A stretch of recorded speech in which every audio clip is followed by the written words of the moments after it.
clicked on now. Hopefully you guys will get the notification. I said I just clicked on now. It's showing that I'm live now. Can you guys hear yourselves over the phone?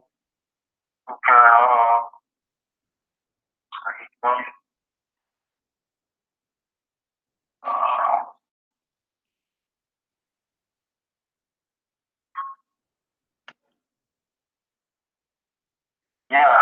You hear yourselves? Say something. Something. Yeah, hey. You good? All right, beautiful. All right, cool. Hey, we'll start it up then. Hey, we want to give all praises to Yahweh by Hashem, Yahweh Shah by Hashem, Bakah HaKadosh. Double honor to the apostles and elders that rule well, and peace and blessing to you brothers out there that's kicking his words, sincerity, our truth, and Washalakia.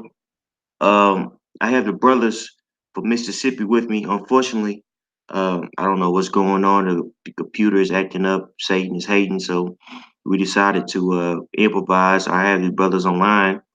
We're actually on the phone, and we just really want to do an update on World War III, and just go into how all this is prophesied by the scriptures, and so we don't want to get caught up and consumed with these various news articles coming out, things of that nature, and trying to predict when World War III will happen. Our job here, as prophets, as priests, if you will, of Yahweh Bashim Yahweh Shai, is to just simply be watchmen and let our people know that all these things that we see going on is going to culminate into Yahweh Shai returning and us being delivered. But before that, there's going to be massive judgment that go out, in the nation of Israel. So, we do these various sit downs and things of that nature, so we can hopefully receive, mercy from Yahweh by Yashim Yahweh Shai. Okay. And to first start off, I wanted to grab Wisdom of Solomon 12 and 25. Now, this is Wisdom of Solomon 12 and 25. Therefore, unto them as Slakia. Let me read up a little bit. 22. Therefore, whereas thou doest chasten us, thou scourges our enemies 1,000 times more, to the intent that when we judge, we should carefully think of thy goodness, and when we ourselves are judged, we should look for mercy. Hey, brothers, did y'all have any opening statements or anything? Say it again, Art. No, you good. Okay. Well, let's go ahead and start it off, man. Now we're talking about prophecy, and Yahweh Shah prophesied about these wars and rumors of wars, if you will, in Matthew the 24th chapter. So it'd be very hella important that we start with our Savior, man. What he said is going to be happening. And let me read up, get to a good starting place. What scripture you want? Matthew 24, and we can start at 6. Okay, and this is Matthew 24 and 6. And ye shall hear of wars and rumors of wars. He that ye be not troubled, for all these things must come to pass, but the end is not yet.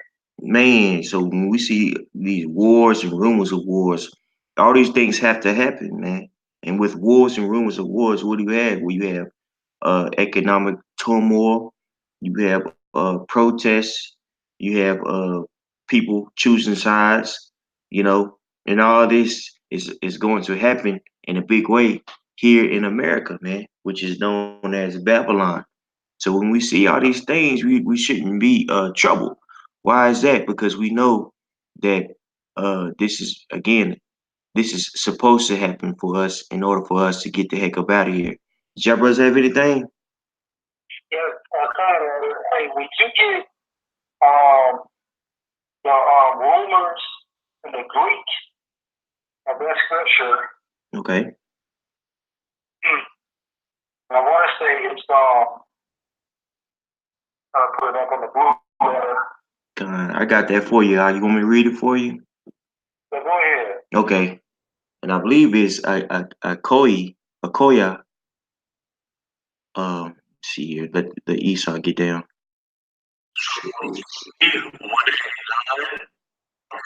Akae. Akae. Akae. And it says the sense of hearing, the organ of hearing, the ear, the thing heard, instruction, namely oral, of preaching the word, a hearsay, report of rumor. Right. So if you utilize a spiritual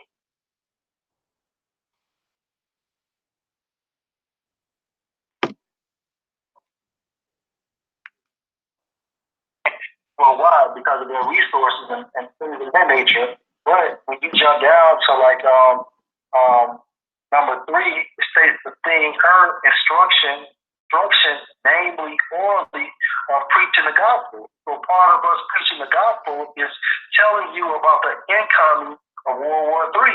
It's part of the problem. That's right. Yeah. Okay, and the brother got a precept too, Elder. Okay, what you got, my brother? And it's gonna kind of go back into what the real the scripture has. So you're gonna have wars and rumors of wars. If you're gonna hear wars and rumors of wars, but the end is not yet. So this is Revelation chapter 7, starting in verse 1. But after these things, I saw 4 angels standing on the 4 corners of the earth, holding the 4 winds of the earth, that the wind should not blow on the earth, nor on the sea, nor on any tree. And I saw another angel ascending from the east, having the seals of the living power, and he cried with a loud voice to the 4 angels to whom it was given to hurt the earth and the sea, saying, hurt not the earth, neither the sea, nor the trees, till we have sealed the servants of our power in their foreheads. Right. And so, according to, Apostle Tahar, in the spirit, he believes that, all the servants of the Most High have been sealed. Okay, but at the end of the day, we know that this is part of prophecy, and the reason why World War III has not escalated, to a major faction in the world, because it's still prophecies have to be fulfilled, man. More things have to be unveiled in the spirit, man. That's right. That's right. We know we're close. That's right. We know it is close. Why is that? Because our Lord has told us that when we see these things happening, that we're close, man. So prophecy is huge, man. Because prophecy, really, the people who have the correct prophecy have the spirit of Yahweh Shai. And what is the spirit of Yahweh Shai? Well, Yahweh Shai is the word, man. That word in John 1:1 goes back to Logos, which is the wisdom of the Most High. Yahweh Shai has the blueprint, if you will, for Yahweh's by Hashem Yahweh Shai's will, man. And he endowed his will to us. We just don't know when it's gonna happen. But we got pretty much the game plan. And a part of that game plan is what? The Most High is gonna put the spirit on these various nations to fight one another. That's right, bro. Hey, can we go back to hold on before I'm sorry. Hey brothers, you have more to that? No, that was good. That was good. Okay, Khan, Salakia. Hey, can we go back to Matthew 24 and start at 7? Yeah, Khan. This is Matthew 24:7. For nation shall rise against nation, and kingdom against kingdom. And there shall be famine and pestilence and earthquakes in divers places.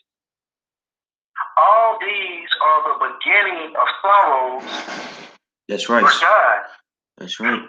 Then shall they deliver you up to be afflicted, and shall kill you, and ye shall be hated of all nations for my name's sake. That's right. So we are at the beginning of sorrows, man. This is just the beginning, I count. You know, all this craziness and madness that's going on Earth. You know, these nations rising up against nations. You know, you see in famine is going to hit America, right? Because all these natural disasters are destroying these crops. And so in the near future, maybe probably, in the summertime, I mean, the wintertime, excuse me, we're going to see a huge increase in the price of food, man. You know, pestilence at all-time high. You got the Ebola outbreak, in Uganda. You have traces of Ebola here. You have the that fever or flu, excuse me, that's hitting California, man. Okay, earthquakes in diverse places, man. There's been a record number of earthquakes in the last couple 5 years, right? Diverse places mean different places. Here in Texas, we're starting to get earthquakes, which is unprecedented. All this is the beginning of sorrow, man.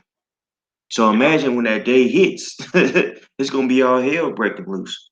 And so us as watchmen, we're here to warn our people and also to give them signs of said perils to come.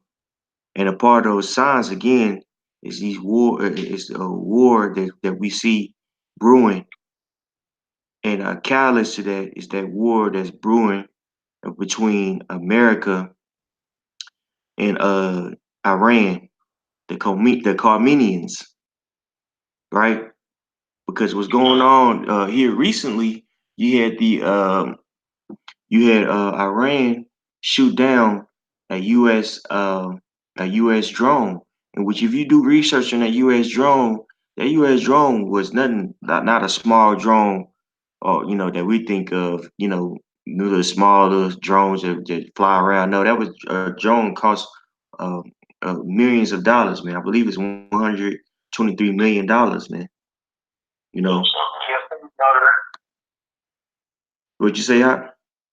Yeah, Con. It was like 120 something, $123, and yeah, 123. It was 123 million dollars, and it was just talking about like how sophisticated this drone was and how high it flew compared to these other drones that America had. Con, which Trump was saying initially that he was going to attack, but he decided not to, really because of the power that Iran has, man. Iran is not like Iraq, where they could go and just bully, their country. Iran has the power or over the Straits of Hormuz, which if you do research on the Strait of Hormuz, uh, the Strait of Hormuz produces it says 30 to 35% of the world's oil, man. So if he were to attack Iran, Iran could shut down the Strait of Hormuz, and that would greatly affect America's allies, man. The price of oil would double. You see, which it wouldn't that wouldn't affect America per se because America has been uh, producing its own oil, but that would affect its um its allies, right?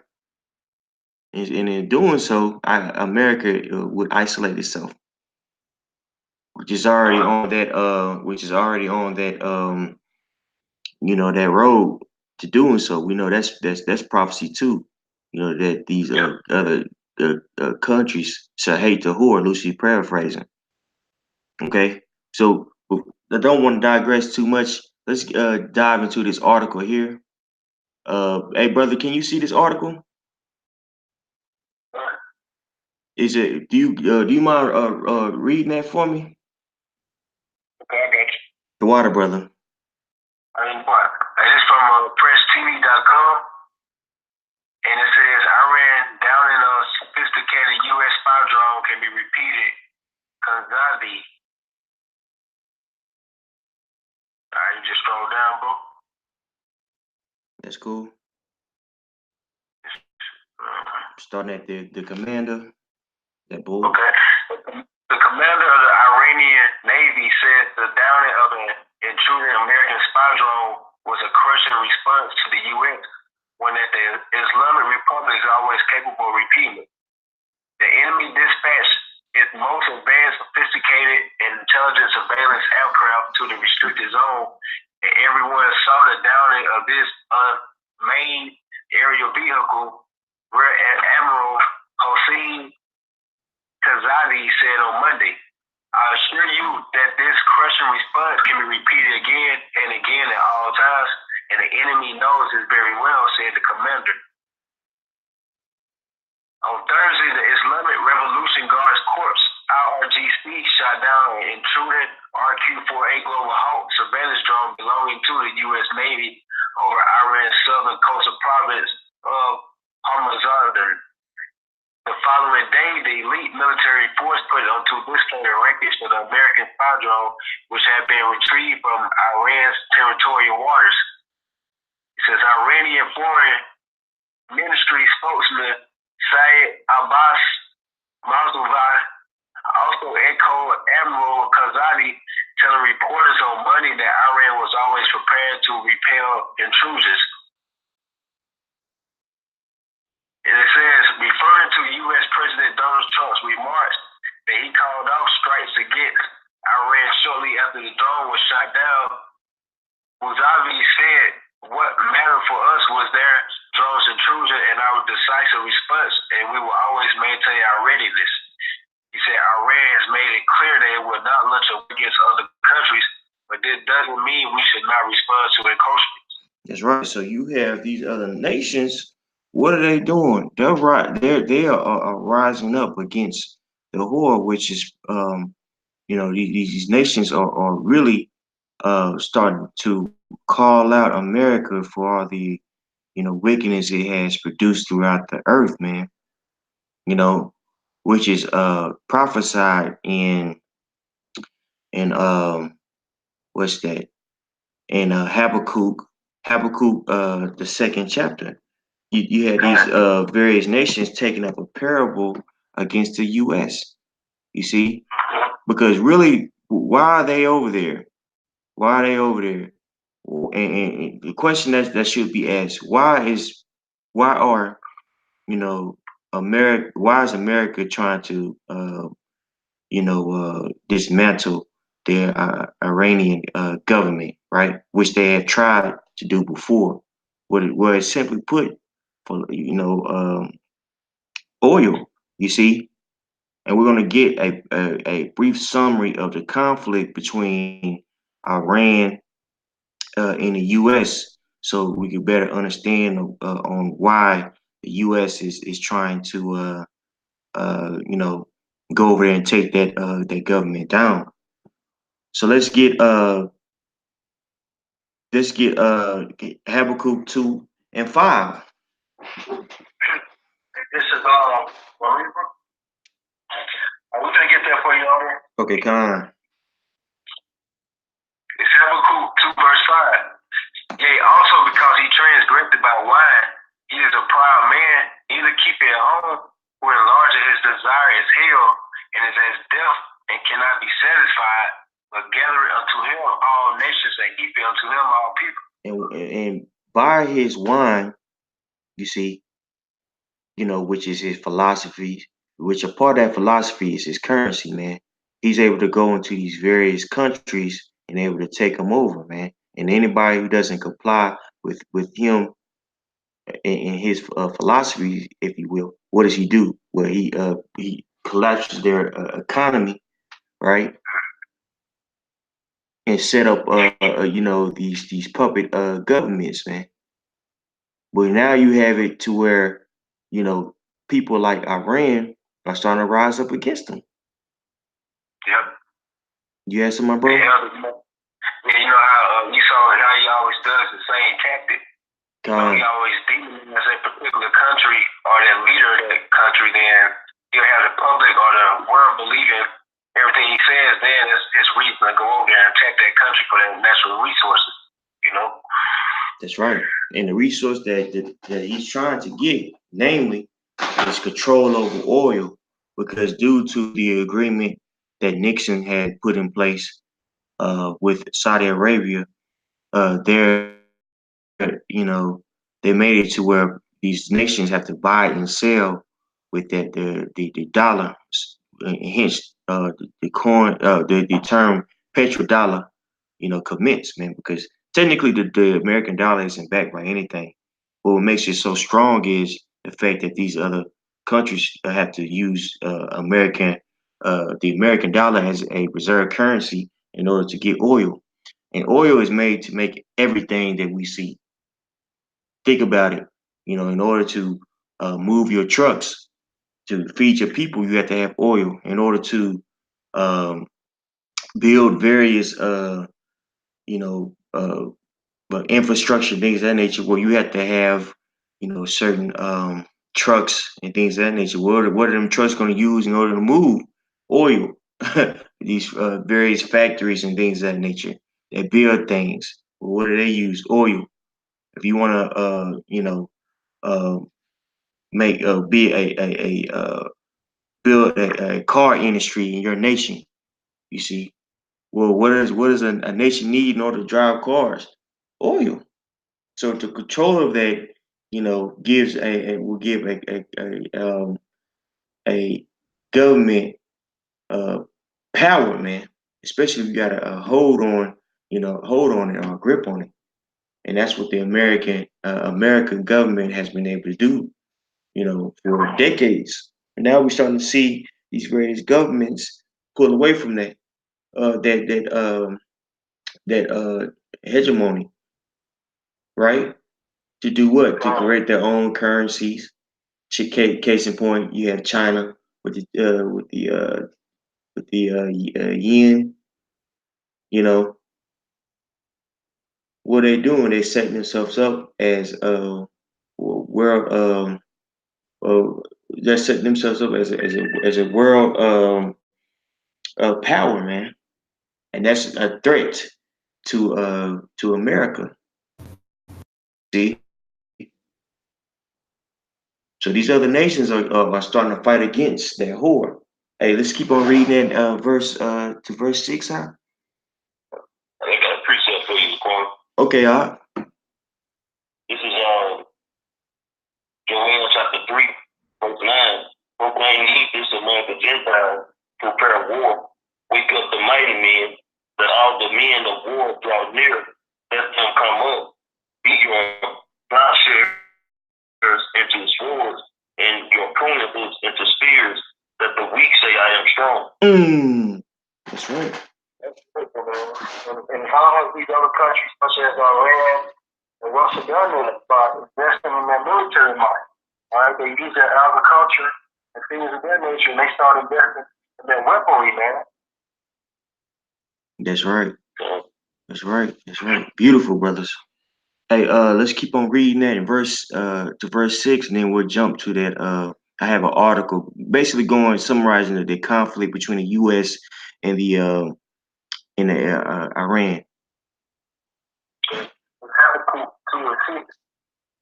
Should not all these take up a further against him, and the Turkish proverbs is going to say, woe to him that increased which is naive, how long, and to him that made himself with thick clay.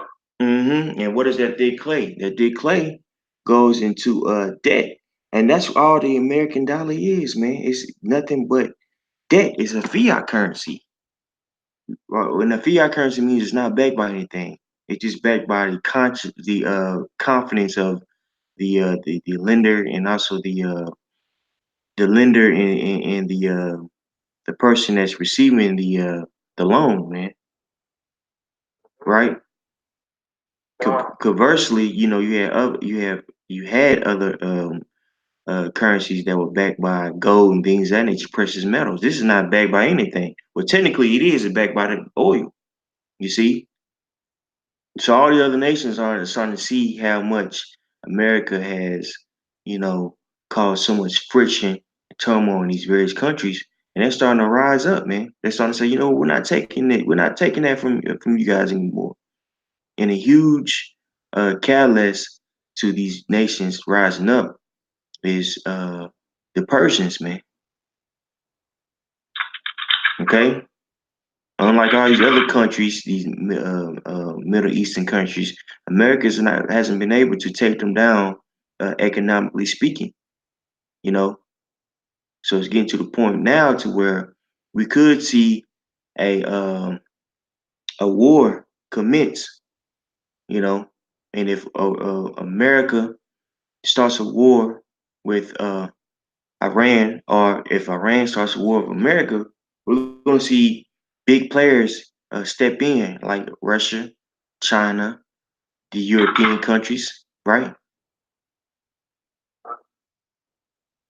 Which again is this is said to happen, right? Now we don't know if this certain conflict is going to, you know, commence that, but again, this, you know, just goes back to prophecy. This is just wars and rumors of wars that we as watchmen have to report on, man. Right? Hey, go down to verse 27 and 28. Hey, I'm gonna go grab my phone charger right quick too. If y'all could just, you know, if y'all want to just read on that right quick, it's gonna take me like 2 seconds. Oh, This Habakkuk 2 and 7. Should they not rise up suddenly that shall fight thee, the weight that shall vex thee, that should be for booties unto them. Oh, if you're a booty, and so down, meaning in America, eventually will be spoiled. All right, because that's like the Quran and Sam, these other nations, you don't even talk to themselves. And okay, together, collectively, we can take this great country down. You know, and if you go into the book of Ezekiel, Magog is known as the chief prince of these nations. And if you go into the term chief, if you go into the term chief prince in Hebrew, going to leadership. The one thing about Iran shooting that draw down as we show America that they have great capability of weapons, you know. And so at the same time, this is built as well as these other nations who's thinking about leaving the American dollar and so on and so forth. Because all these wars are nothing but proxy wars. that's right. So when you get to proxy, these to take care of. Right? And ultimately, the main event of World War III is going to be between Russia and the United States. That's right. About the scripture says right here that should they not rise up saying that should fight just data surgery came out. It said that they're not just nothing, it's 400 systems. Right.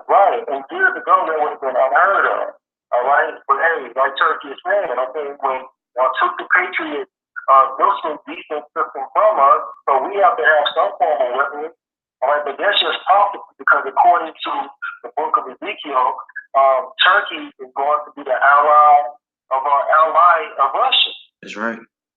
So all of this is going to achieve the will and the mindset of what Yahushua wants these countries to do. Why? Because he rules in the kingdom of love. That's right, brother. That's right. Right. Man, what did y'all stop at? What did y'all stop at? Stop it, bro. That's the verse 7, bro. Okay, con. Let's see here. Let's spoiled. Hey, can we read that in verse 8? That goes into what perfectly what the deacon brought out. Verse 8 says, because thou hast formed many nations, all the remnant of the people just formed thee, because of many blood, and for the balance of the land of the city and of all that dwell therein. That's right. Hey, and man, you look at the history of America, man. America has a lot of blood on its hand. Going back to what the bro had brought out. Hey, America has set up many proxy wars, man. It has, in doing so, displaced millions of people, you know, and it has created a lot of conflict, a lot of turmoil, man. You know, when we see, these people being displaced, these people turning and becoming so-called extremists. A lot of it has to do with America going in there and destabilizing that government. Places like Iraq, which really is, that government is all the way destabilized, man. You have the Shiite and the Sunni, you know, Muslims fighting one another, extremist groups fighting one another. You have Iran and you have Saudi Arabia, funding these various um, groups, right? So it's nothing but chaos out there. The Afghan government in turmoil, man. That place has been totally ruined, destroyed, right? Why is that? Because of America, man. So these people haven't forgotten what America has done, and when they get the opportunity to strike America, when that time comes, which we know to be soon by prophecy, they're gonna take it, man. This place is gonna be destroyed, right? And a huge player to that is Iran because, like these other countries, America has tried to destabilize that government for decades.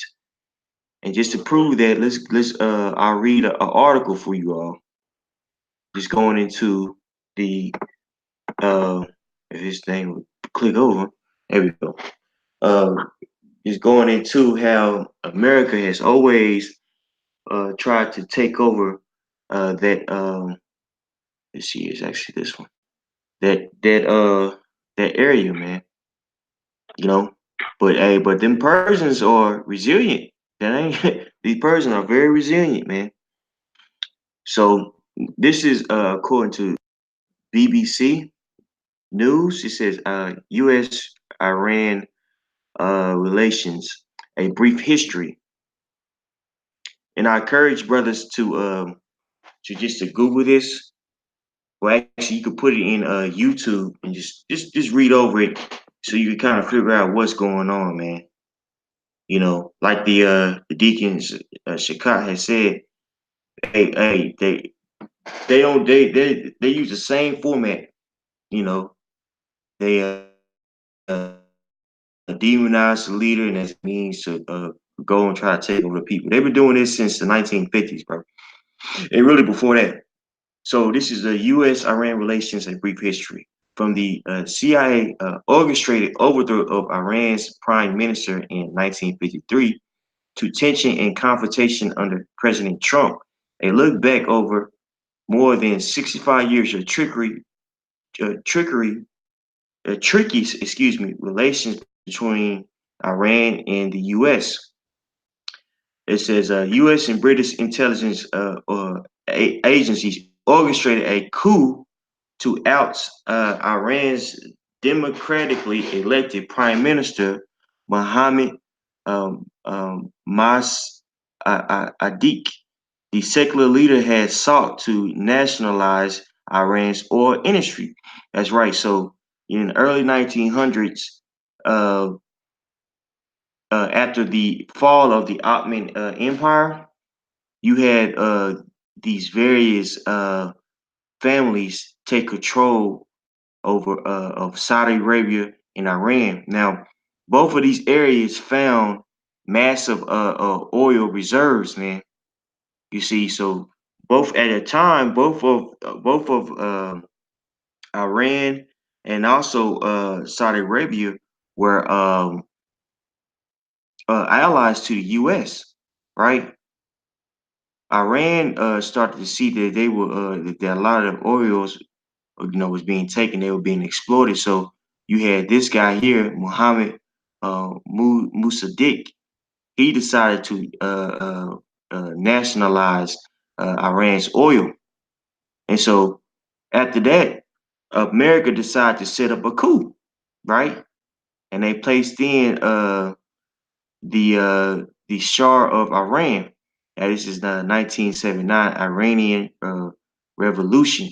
The U.S. black Shah of Iran, Mohammad Reza Pahlavi, is forced to leave the country on 16 of January, following months of demonstration of strikes against his rule by secular and religious opponents. Now, if you do research on the Shah of Iran, um, he would basically tried to do away with Islam, and also he brought the secular, like a secular world or the Western world to Iran.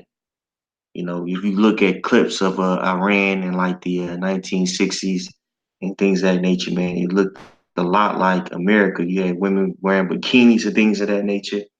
But the people revolted against that, man. You know, they revolted against that. You know, and also he used to rule with a very violent police force. I forget the name of it, excuse me, but you could, do research on it. I don't want to digress too much. And that, that military group was very, very, very violent against the people, man. Right. So in 1979, what happened? They rose up against the Shah of Iran, and he actually fled to the U.S. Right. So back to the article. Um, 2 weeks later, Islamic religious leader Ayatollah Khomeini returns from exile from following a referendum. The Islamic Republic of Iran is proclaimed on the 1st of April from 1979 to 1981. The U.S. Embassy staged hostage crisis. The U.S. Embassy in Tehran is seized by protesters in November 1979, and American hostages are held inside for 444 days. The final 52 hostages are freed in January 1981, the day of U.S. President Ronald Reagan's inauguration. Another 6 Americans who has escaped from the embassy are smuggled out of Iran by a team posing as filmmakers in events dramatized in the 2012 Oscar winning film Argo.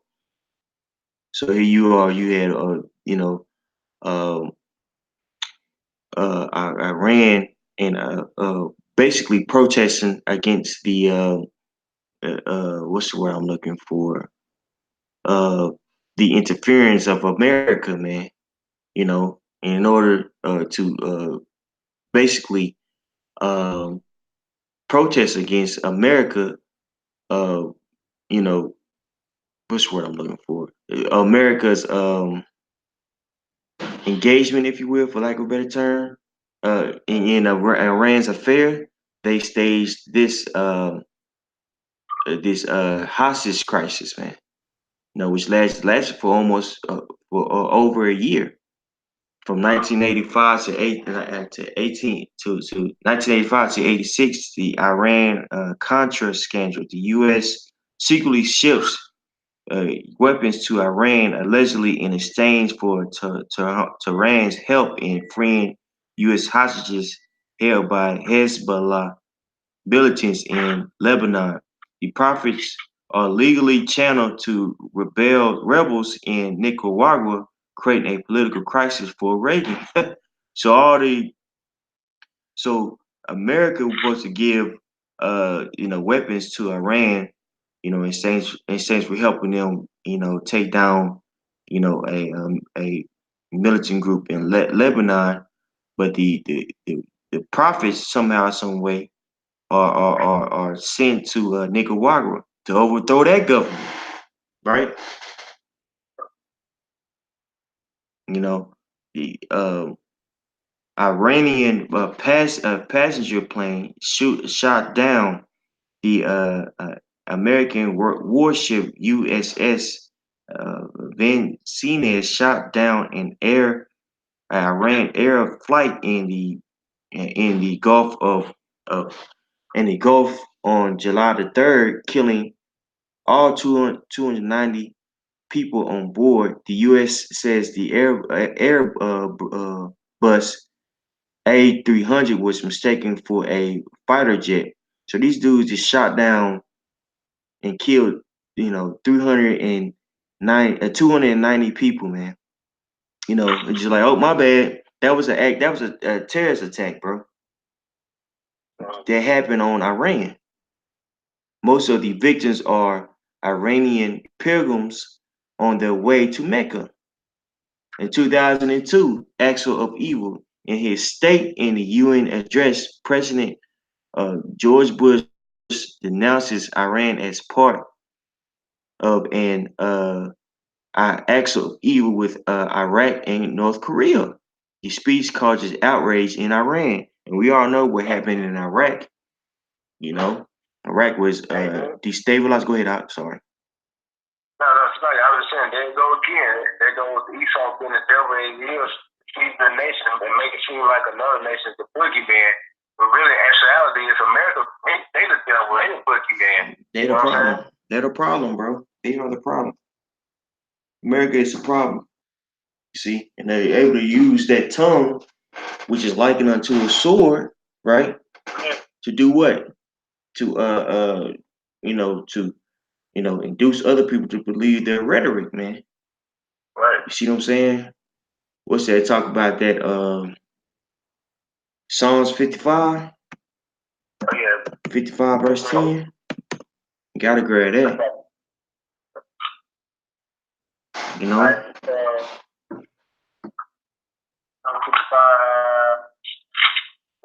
21. 21. Okay. Yeah.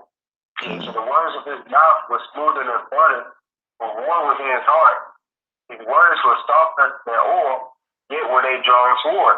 Mm-hmm. And who is that? That's the so-called white man. We are going over to these governments, to these countries. We're here to free the people, right? We're here to free the people from a religious extremist, And you go over there in these countries, are blown into hell, man. People displaced. You see, got American troops.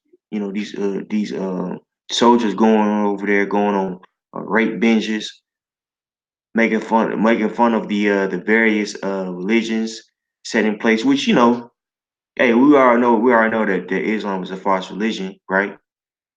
Right. But it just shows a contradiction of the America, man. They want to talk about tolerance and things of that nature, right?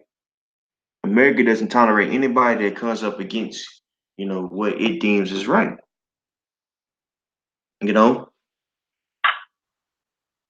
Go over there and free the gays.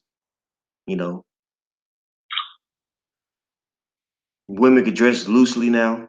This caused all types of lewdness to flourish in these various lands, man.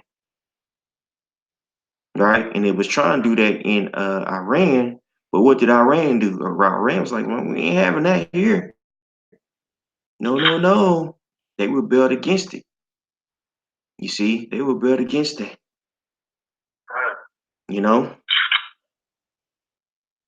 Now this is back to that article. 2000 to 2000 nuclear fears and sanctions. In 2002, an Iranian opposition group reveals that Iran is developing nuclear facilities, including an Iranian enrichment plant. And when it says that, that's not necessarily talking about nuclear bombs, man. That's talking about like I said, nuclear plants, which is used to power, cities and things of that nature, and also for various business ventures, which America was to actually made a pact with Iran to allow them to start a uranium enrichment program during the Obama administration. But here recently, you had it to where Trump backed out of that deal, man, which cost that government millions of dollars, man. And also these sanctions that are being implemented on Iran is costing the economy billions of dollars, right? So Iran back is really being driven against the wall, man. Right? Nah, bro. I think that deal is called the Joint Comprehensive Plan of Action. Con, con.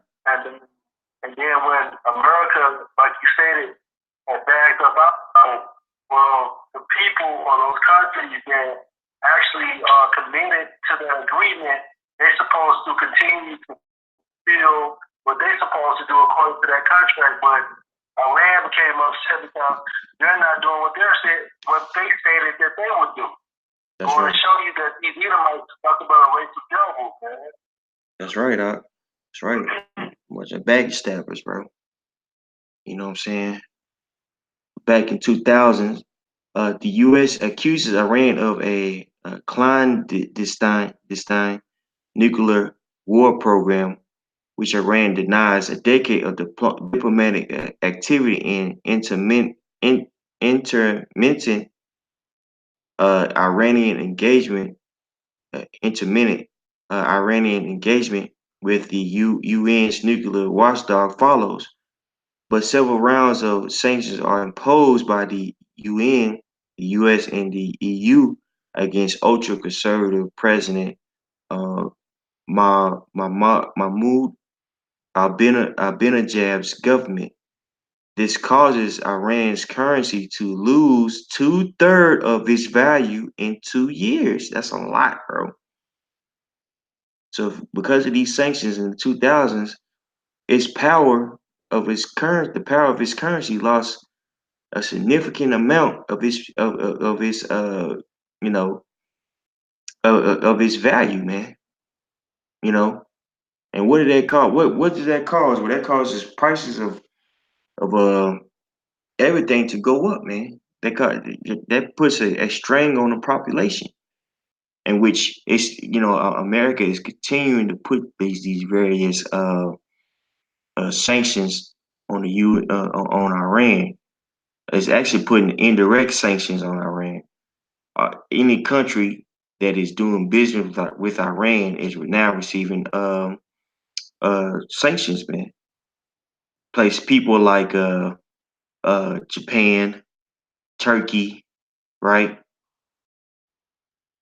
that are buying oil from Iran. If you're doing business in any capacity against with Iran, now you're being hit with sanctions.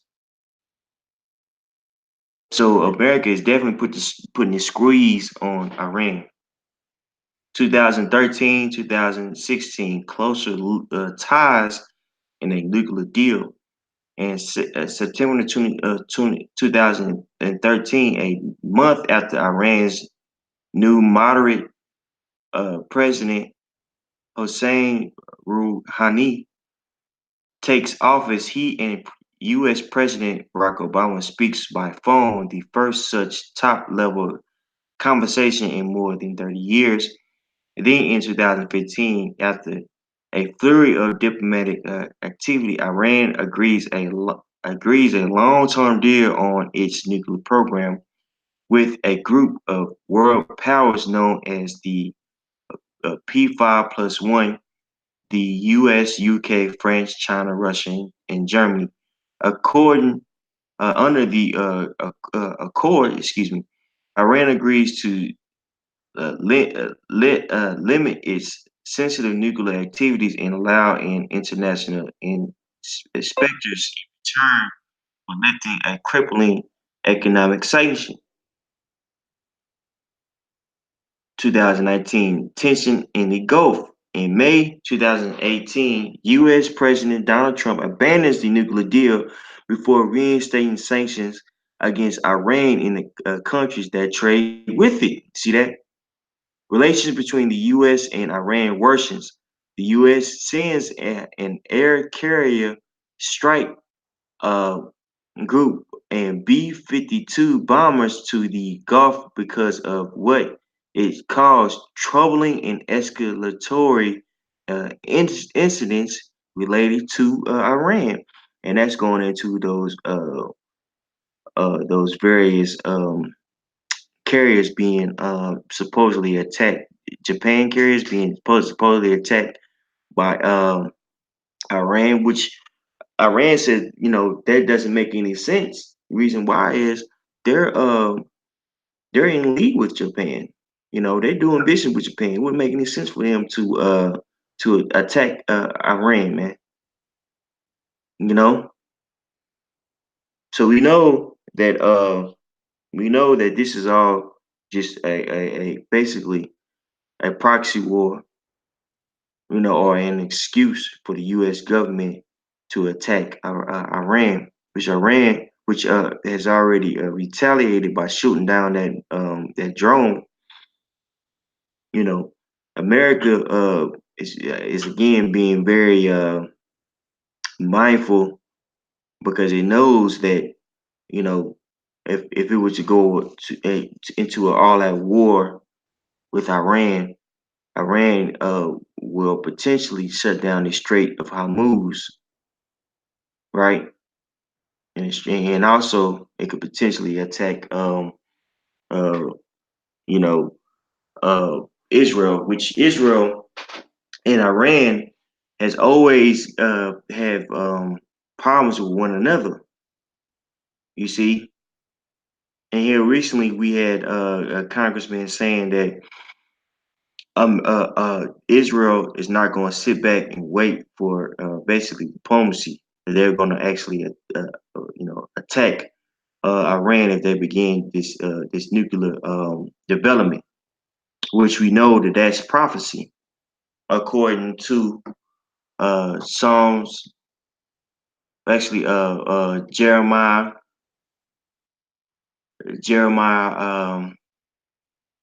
what's that, 49? Hopefully it'll pull up for me. 49 and 20. Joker running so slow. There we go. I should have been more patient. There you go, right there. No, I'll get it. I'll show you. God dog it. It's like yeah, my computer's running so slow, it's ridiculous. Yeah. But it has it right there. It's right there, and I just can't click down. You're talking about going to key level?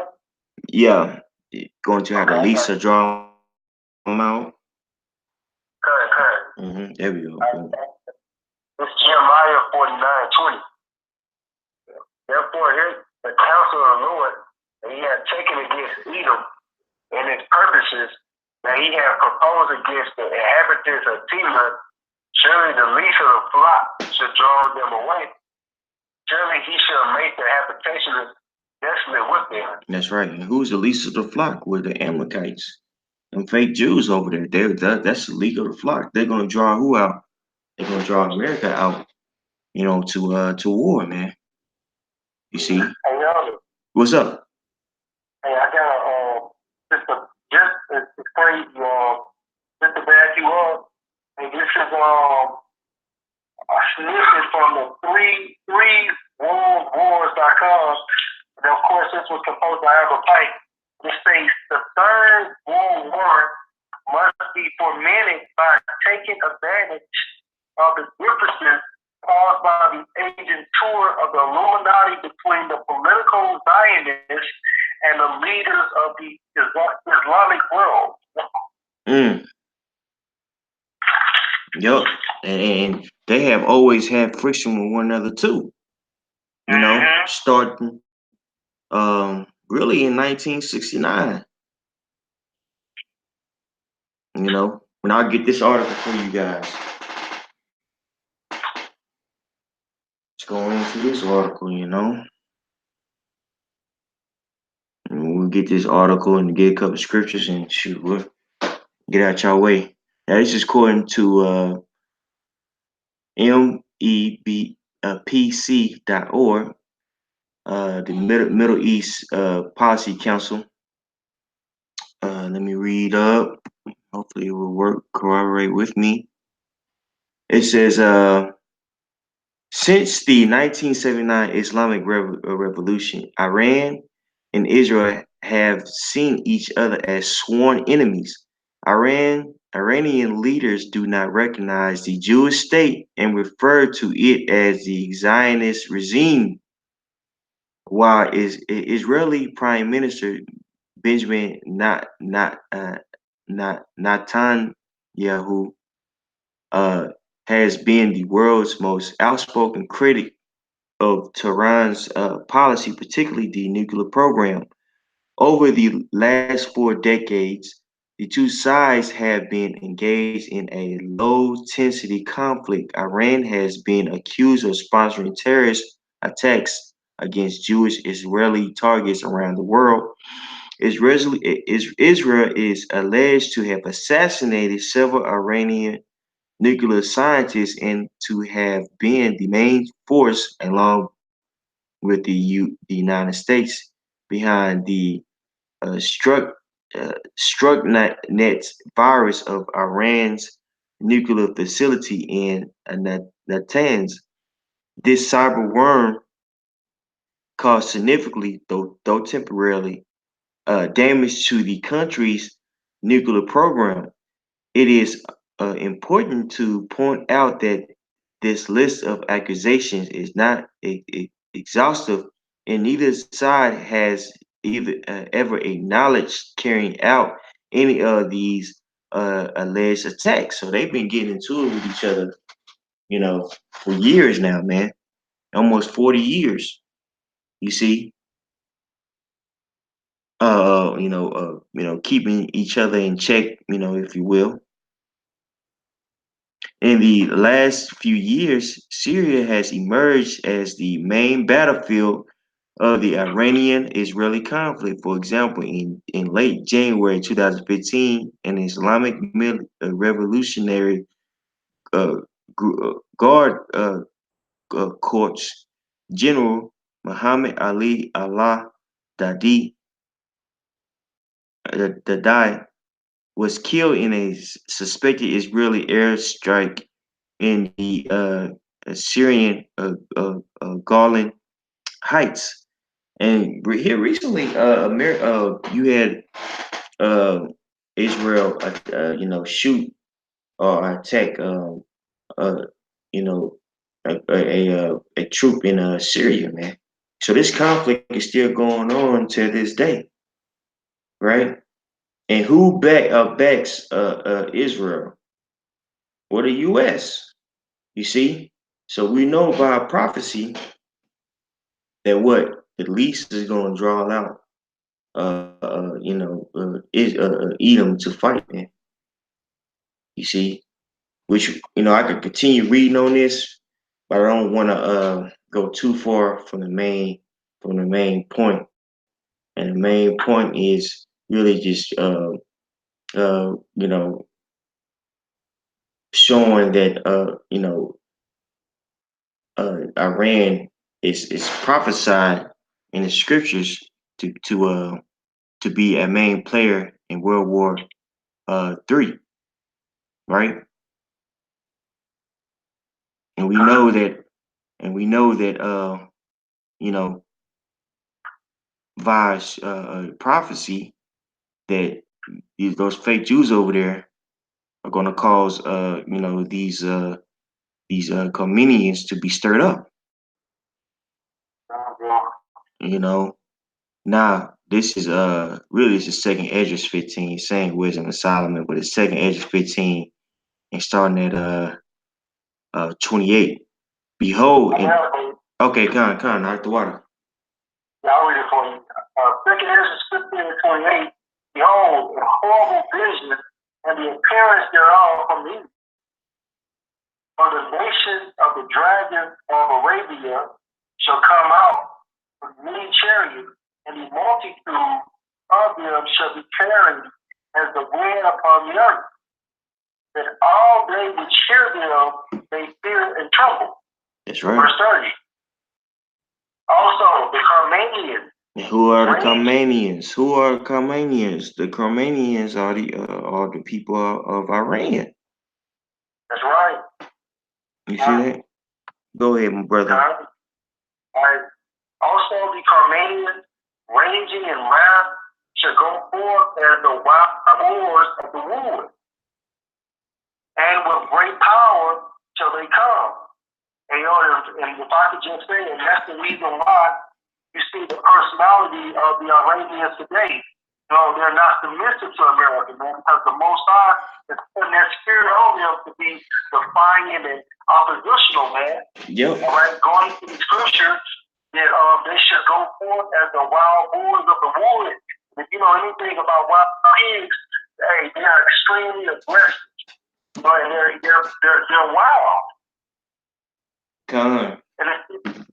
As the wild boars of the wood, and with great power shall they come and join battle with them, and shall waste a portion of the land of the Assyrians. Come on now. Isn't that happening today? Yeah. Are they not fighting in that area, man? That's happening today, brothers. You see? So we know by prophecy, man, that when we see these fights and these proxy wars being set up, in Syria and things of that nature, that is all prophesied, man. And eventually, these allies are gonna come into play. People like Russia, right? They're gonna help Persia, aka the Comenians, aka the Iranians, alluding to what Ezekiel 38. Because, if I could add, Please. It tells you also in the scripture that how, like, the Carmanians, which are, of course, Iran, which are Elam, how they're going to give with the Arabians, okay, Ishmael, because a couple weeks ago, or maybe a month or two ago, they were having meetings of how they were trying to reestablish peace over there in that region, man. Mm-hmm. Because, hey, the prophecies are lining up that, hey, these two nations are going to get together, because why? It's in the Most High's will for them to assist with taking down America, man. Right. Ezekiel 38. No, it only fit. Hey, brothers, y'all have anything? Any scriptures or anything like that? Yeah, I got one. Go ahead, my brother.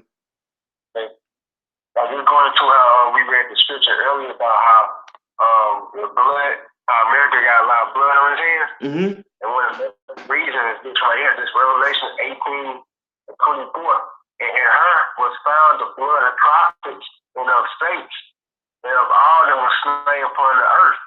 And her is referring to America, aka Babylon the Great. Mm-hmm. And the reason why Yahweh Shai judging this place, first and foremost, look what this place has done to his chosen people, man, the children of Israel, or you so-called Negroes, Latinos, Hispanics, and Native Americans today, And that's the main reason why we see all these prophecies, and you see all these, hear about these rumors of wars and things going on in the news, and all of this drama going on in the news, because first and foremost, you enslaved the Most High's chosen people, and not only that, you put, his chosen people to death.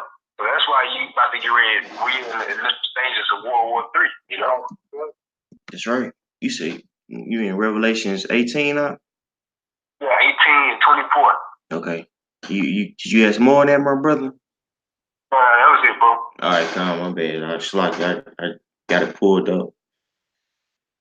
Hey, anybody else have something? You good? Everybody good? Yeah, I can do more, bro. Go ahead, I'll pull it out. Also going to read the article, just how like America be lying on their so-called enemies and portraying to the public like they the innocent ones. Mm-hmm. Like this, they 3 and 5. No, I am against it, said the Lord of hosts, and I discovered thy skirts upon thy face, and I will show the nations thy nakedness and the kingdoms thy shame. Mm-hmm. That's what's going on right now, man. Being a prophet, we are exposing America for that great whore that she is, man. through the Holy Spirit, how much come outside. And as well as you have whistleblowers, all right? And then even we're focusing on the point of this lesson, we had Ammon, which are the so-called Japanese, and you have them on that ship saying that they seen flying objects coming toward that ship prior to the attack. But America reported that they ran into a Navy mine, all right? But when you look at where these ships were attacked at, it's above water entry, man. Right. So America submitted a tape stating that, okay, this is what happened from A to Z. But when the council reviewed their tape, what did they say? It was too grainy. Yeah. So here's America supposed to have all this high technology, but in this type of event, they got a grainy ass video. Yeah, that shit look like it came from 1985, bro. Yeah. Good. Man, yeah. Just a bird pitch. And I would cast a burnable flip currently and make these bound. It would send me as a gazing stock. Right, because after America's destroyed, it's going to be a gazing stock. But right now, that skirt is being lifted up. Why? Because the Most High has to pronounce judgment upon America through the prophet. All right, so right now, America is being sentenced before the Most High brings that judgment.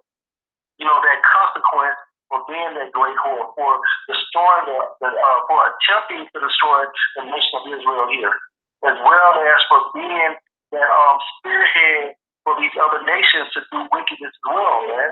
That's right. We always talk about America's fortification of his land. You know, you always try to like the men of the nation, they democracies, you know, they different types of philosophies and make them accept it. If you don't accept it, then that's when they set up a so-called puppy in that particular nation, and that's when they'll go ahead and end that war on that particular nation, man. Just go to their resources. That's right. That's right. That's right, huh? This guy. Shit's fucking guy. Hey, that's why the Most High is going to destroy this place, man. Right?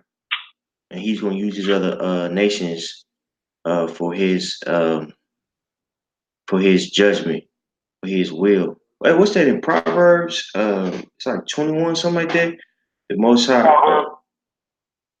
21:1. It's going to have the Most High put his thoughts in the king's mind. Yeah, that's Proverbs 21:1, bro. Okay, come on. Grab that real quick. This Proverbs 21:1. The king's heart is in the hand of Yahweh by Shah. As the rivers of water, he turns it whithersoever he will. That's right. And the will of Yahweh by Shah is to have these other nations rise up against the U.S. And now more than ever, the U.S. is starting to be called out. You see, by its own people, alluding to what Isaiah 19, is it 19? I know it's in Isaiah. The Egyptians should rise up against the Egyptian. We're starting to see that. I got you. And I had actually that's the spirit because I had did a video on Proverbs 21:1 going into the king's heart, right? Mm-hmm. Because you know when you go into the Hebrew, of course, the term heart is loud, meaning the mind or mindset. And when you go into like the hand, going into the Hebrew term of it means yad, meaning the wheel. So basically, how the Most High controls the rivers and the waters, that's how he controls the mindset of the king. And like a perfect example would be King Solomon. You go to First Kings, like 3 and 5, and I think the point is around the 9th verse. The Most High put that spirit on King Solomon to ask for wisdom, knowledge, and understanding to be a great judge. Goes to show you that he turns the mindset of the king's heart, you know, whatsoever he wants to. And then when you jump to 1 Kings 11, around the 4th verse, it tells you how King Solomon gave his mindset or his strength to these other nations. These women of these other nations, meaning he started giving his allegiance to their gods. Goes to show you how the Most High controlled King Solomon to do that as well, man. There was no such thing as free free will. You know what I'm saying? At the end of the day, all of this World War III and all the antics of ushering into World War III is based on the will and the purpose of Yahweh Shem Al-Shai. That's right, brother. Very good. Did you want the Egyptian versus Egyptian, bro? No, we don't have to get that out. I was just bringing that out. Just, when I was, just for edification. Okay. Say it again, now. I got one to close on. Okay, Con. What you got? Okay, this is Revelation 11 chapter. Yeah, Revelation 11 Yeah. Con. Yeah, Revelation 14, bro. 11:14. Okay, Con. Yeah, I'll read it for you. I was about to say, you want me to read for you? It's your precept. Go ahead. Okay, Revelations 11:14. The second woe is past, and behold, the third woe cometh quickly. Time. Lord willing, this happened quickly. And at the end of the day, this is ushering in Yahushua's kingdom, man. All right, and this is also will be simultaneously with the second death. So this is what we're waiting for. We have to go through World War III, which is a major prophecy, as well as the microchip being pushed on a major level, man. That's right. But these rumors of wars, what we're talking about, will lead into World War III because it's prophecy. That's right, Doc. That's right. That's it. That's it. A Jew. God.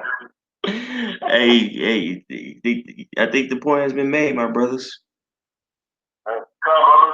God. Hey, we want to give all praises to Yahweh, by Hashem, Yahushua, by Hashem, Bukah HaKodash.